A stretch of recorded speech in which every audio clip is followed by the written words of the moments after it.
Si Attorney Rowena Guanzon, duda kung buhay pa si BBM. Grabe ka naman, attorney. Masyado pang maaga para maging presidente si VP Sara. Kasi ayon dito sa kanyang post, meron po siyang share dyan. At ang sabi niya, Malacanang, ipakita nyo na sa amin na buhay si BBM.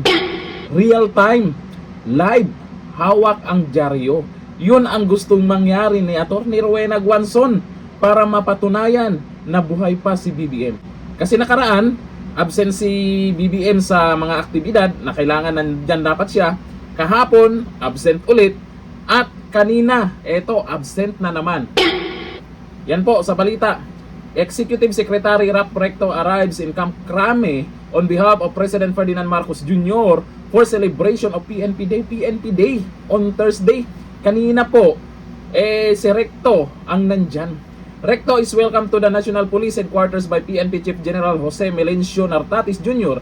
and Interior Secretary John Vic Rimulya. Sila lang yung nandyan.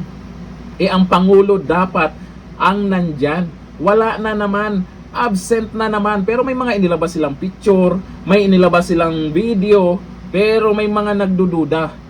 Kailan ba kuha yun? Yung picture, baka inedit daw. Pero may update naman silang inilabas tungkol kay Pangulong Bongbong Marcos. Ito naman si Atty. Rowena Guanzon, pinapakaba mo naman yung iba.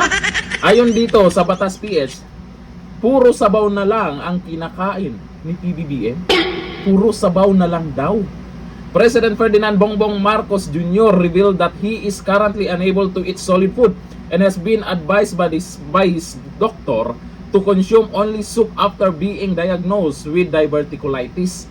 Sabihin, malala na yan. Mahirap kaya yan yung sabaw na lang? In a video interview with Palace Press Officer Atty. Claire Castro, Marcos assured the public that his condition is improving and that he has already resumed his official duties. Talaga ba? Bakit absent kanina? Ito namang si Atty. Rowena Guanzon. Okay pa naman. Okay na daw ngayon. Yan yung sinasabi madalas ni ni Auntie Claire. Kaya nga hinihingan siya ng medical bulletin. Ayaw niya ilabas pero may mga kumakalat sa social media na medical documents di umano ni Marcos Jr. kung ano yung totoong kalagayan niya. Pero kung ano pa man, sana okay na siya. Sana gumaling na siya. Kasi yung mga nag-comment ngayon sa social media, may mga tumatawa, may mga nag-alala, may mga nalungkot, may mga nabahala.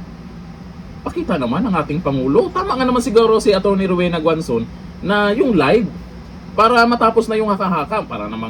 Parang nangyari kasi ilang araw na hinahanap yung Pangulo, parang sinasabayan din nila na hindi magpakita live. Hindi lumalabas, pumupunta sa mga aktibidad.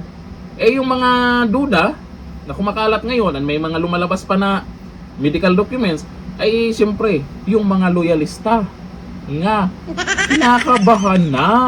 Pero siyempre tayo ay concerned din. Kaya nga inaalam natin kung ano yung totoo, di ba? Concern lang tayo. Itong si Atty. Rowena Guanzon, malamang concern lang din to.